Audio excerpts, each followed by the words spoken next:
নোয়াখালী থেকে আমাদের সাথে যোগ দিচ্ছেন সহকর্মী মোতাসিম বিল্লাহ সবুজ। সবুজ, আপনি নোয়াখালীর কোন কেন্দ্রে আছেন? সেখানে ভোট প্রদানের কি অবস্থা দেখছেন? আপনার পেছনে আমরা সারিতে দাঁড়ানো দেখতে পাচ্ছি, ভোটাররা ভোট প্রদান করছেন। এখন পর্যন্ত ভোটের পরিবেশ কেমন? ভোটাররা সন্তুষ্ট কিনা? নির্বিঘ্নে তারা ভোট দিতে পারছেন কিনা?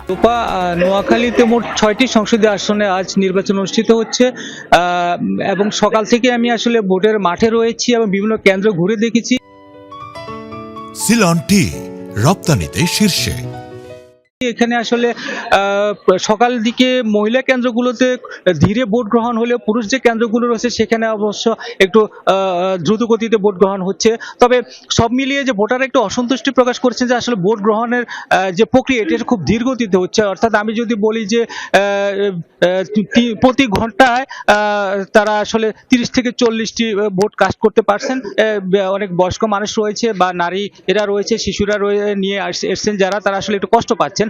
তো আসলে এছাড়া আমি আসলে নোয়াখালীর যে আপনাকে বলছিলাম যে মোট 6টি সংসদীয় আসন, এর মাঝে নোয়াখালীর যে 6 নাম্বার যে হাতিয়া সংসদীয় আসনটি রয়েছে সেখানে আসলে প্রতিদ্বন্দ্বিতা পূর্ণ নির্বাচন হচ্ছে সবচেয়ে বেশি। সেখানে আসলে গেল কয়েকদিন থেকে হামলা পাল্টা হামলার ঘটনা ঘটছে এবং গতকাল রাতেও আসলে বেশ কয়েকটি ঘটনা ঘটেছে। আজ সকাল থেকে আসলে আমরা সেখানে যারা প্রতিদ্বন্দ্বী প্রার্থী রয়েছেন তাদের থেকে আমরা আসলে নানা ধরনের অভিযোগ পাচ্ছি। সেখানে আসলে রয়েছেন 11 দলীয় জোট প্রার্থী এনসিপির আব্দুল হান্নান মাসুদ, সেখানে আছেন বিএনপির প্রার্থী, এছাড়া বিএনপির স্বতন্ত্র প্রার্থী রয়েছেন আরো 2 জন। অর্থাৎ সব মিলিয়ে বলি যে নোয়াখালী 6 আসনটি সেখানে চতুর্মুখী প্রতিদ্বন্দ্বিতা হচ্ছে। সেখানে আসলে প্রতিদ্বন্দ্বিতাপূর্ণ নির্বাচন হচ্ছে এবং যেটি আব্দুল হান্নান মাসুদের স্ত্রী, তিনি আসলে তার ভেরিফাইড ফেসবুকে তিনি অভিযোগ করেছেন যে তিনি বুড়িচর আসাদিয়া সরকারি প্রাথমিক বিদ্যালয় কেন্দ্র পরিদর্শন করে বের হয়ে আসার পথে তিনি তার ভেরিফাইড ফেসবুকে যেটি লিখেছেন যে তার উপর হামলা হয়েছে, তার দেবরের উপর হামলা হয়েছে এবং এই হামলার ঘটনাটি যে মোবাইল ফোনে রেকর্ড করা হচ্ছে সেটি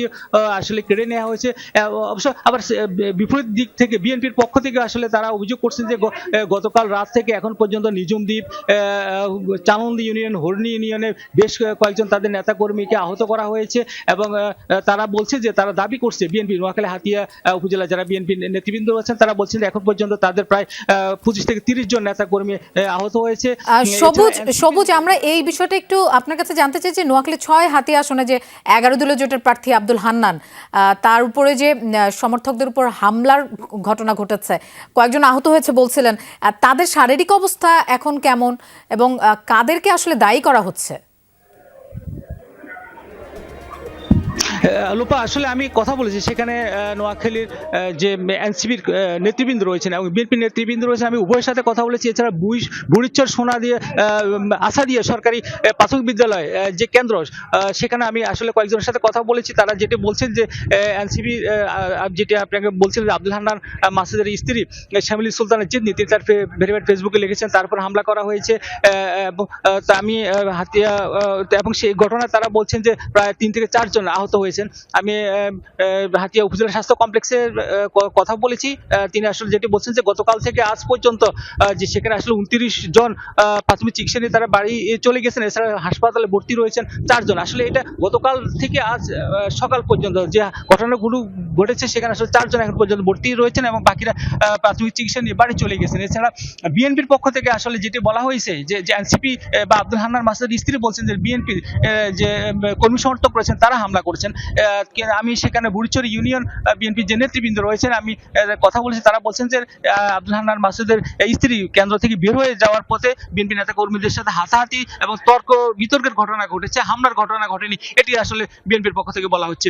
এছাড়া আসলে এই হাতিয়া উপজেলা মোট 10 জন প্রার্থী আসলে প্রতিদ্বন্দ্বিতা করছেন এবং সেখানে আসলে আইন শৃঙ্খলা স্বাভাবিক রাখার জন্য এবং এটি জানেন যে আসলে একটি দ্বীপ উপজেলা, এখানে আসলে দুর্গম বিভিন্ন কেন্দ্র রয়েছে, সেখানে আসলে কেন্দ্রগুলোর নিরাপত্তা, ভোটারদের নিরাপত্তা এবং অবাধ, সুষ্ঠু এবং নিরপেক্ষ নির্বাচন উপহার দেওয়ার জন্য আসলে প্রশাসনের পক্ষ থেকে কোস্টগার্ড, নৌবাহিনী এবং পুলিশ আসলে নানা আসলে আইন শৃঙ্খলা বাহিনী পর্যাপ্ত সংখ্যক বাড়তি নিরাপত্তা সেটি আসলে জেলা রিটার্নিং কর্মকর্তা বা জেলা প্রশাসন থেকে বলা হয়েছে। অর্থাৎ তারা মনে করছেন যে হাতিয়া সহ যেটি আসলে অধিক গুরুত্ব সহকারে দেখা হচ্ছে নোয়াখালী হাতিয়া এবং নোয়াখালী 2 নোয়াখালী যে সেনবাগ আসন, এই 2টি আসনে আসলে মূলত বেশি প্রতিদ্বন্দ্বিতা হবে মনে করছে ভোটাররা। তো এই 2টি আসনে আসলে মূলত প্রশাসনের যে নজরদারি বলেন বলেন বা প্রশাসনের বাড়তি যে নিরাপত্তা সেটি আসলে নেওয়া হয়েছে এবং তারা মনে করছেন যে সব মিলে ভোটার নির্বিঘ্নে তাদের ভোটাধিকার প্রয়োগ করতে পারবেন এবং তাদের পছন্দের প্রার্থীকে তাদের জাতীয় সংসদে পাঠাতে পারেন, যারা তাদের সুবিধা অসুবিধা তাদের কথা বলতে পারবেন। লোপা। সবুজ, আপনাকে ধন্যবাদ আমাদের সাথে যোগ দেবার জন্য। নিশ্চয়ই আরো খবর জানতে আপনার কাছে যাব আমরা।